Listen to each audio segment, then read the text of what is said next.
If you care about the people of Palestine, please pay attention, because if the majority of people in the US were doing this, we could have affected change by now. More than all of our marching, our boycotting, our posting, more than all of the university protests and efforts towards divestment, which by the way hasn't happened. None of them have actually divested. The most progressive step taken was by Evergreen College in Washington State, and you know what they did? They made an agreement to form a team to make a plan on how to divest sometime next year. But as anyone who's watching things unfold on the ground knows, next year is way too damn late. And even if every university immediately divested 100%, it would not stop what's happening. Odds are, it wouldn't even slow it down a little bit. Don't get me wrong, I completely support all of those efforts, but we need to be realistic. The best hope for the people on the ground right now is by us applying political pressure. Because more than anything else, more than everything else put together, the situation, that is, the fate of millions of people, is determined mostly by what? The votes taken by Congress and the Senate.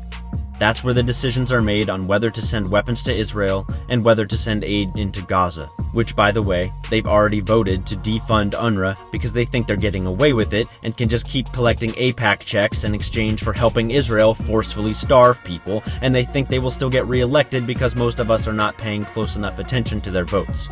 That's what needs to change. Right now. So listen, it's pretty simple, but it's crucial. A few minutes of your time, please. You don't even have to be radical about it. Relatively small actions taken by many will have more impact than heroic actions done by individuals. Again, good on them, but we all need to do this. Greetings. I am calling as your constituent to urge you to support legislation that holds Israel accountable for its atrocities, which by this time undeniably means stopping shipments of U.S. weapons that are being used in a blatant case of genocide, according to doctors and hundreds of genocide scholars. Be on the right side of history, stand up and help stop the USA from continuing to aid and abet war crimes against Palestinians in Gaza and the West Bank. Thank you. Greetings, Congressman.